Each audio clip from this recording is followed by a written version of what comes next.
God bless you सर्वांना. मी सगळे आपले कामं करून तांदूळ साफ करायला बसले. नंतर ह्या वाटाण्याच्या शेंगा आणल्या होत्या. माझी बिट्टू बुलबुल म्हणे मम्मी शेंगा भाजून दे म्हणून मलाही लहानपणीची आठवण आली. मग मी त्या शेंगावर तेल मीठ टाकून त्याला भाजून टाकले.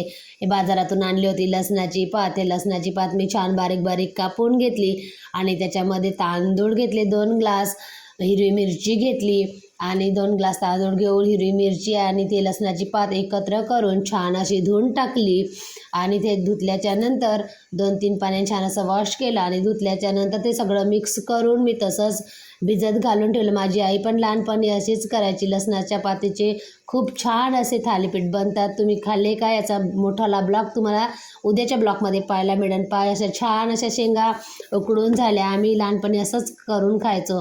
मग आम्ही गावाकडे जायची तयारी केली, कारण तर आम्हाला गावाकडे काम होतं म्हणून आम्ही गावाला जायची तयारी केली. गावाला जाऊशा तर वाटते, पण तिथं गेल्याच्या नंतर सगळं मन जे इच्छा राहते मनामध्ये तर ते इच्छा आपल्या जवळच राहून जाते. म्हणजे इच्छाच होत नाही अशी घरी जाण्याची. मग आम्ही पेट्रोल भरलं आणि निघलो गावाकडे, कारण आमच्या गावाकडे होती आमसभा. त्या आमसभेसाठीच आम्हाला बोलवलं होतं म्हणून आम्ही तिथे चाललो.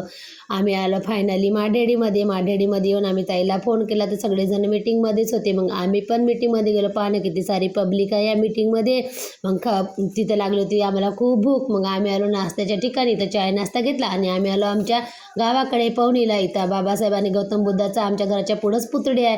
मग आलो आम्ही माझ्या घरी.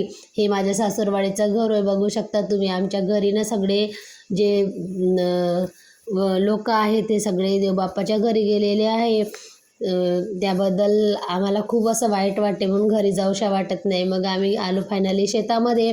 मग तिथं आम्ही तोडल्या शेंगा. जास्त काही शेंगा लागून नाही होत्या, पण एक एक करून आम्ही त्या शेंगा तोडल्या. इतका त्रास येतो त्या शेंगा तोडायचा की खूपच, पण वर्षाच्या पोटी एकदा येते म्हणून तोही त्रास सहन केला. आणि मग आम्ही पालक, हिरवी मिरची, मेथी, सांबार, हरभऱ्याची भाजी सगळं काही घेऊन आम्ही चाललो आपल्या गावाकडे. फायनली आम्ही पोचलो वरोऱ्यामध्ये आणि लेकरांसाठी घेतलं आम्ही खाऊ म्हणजे काय, मंचुरियन. थंडी तर वाजत होती पण मंचुरियन खायचं काही सोडतच नव्हतं. चला भेटून दुसऱ्या ब्लॉकमध्ये.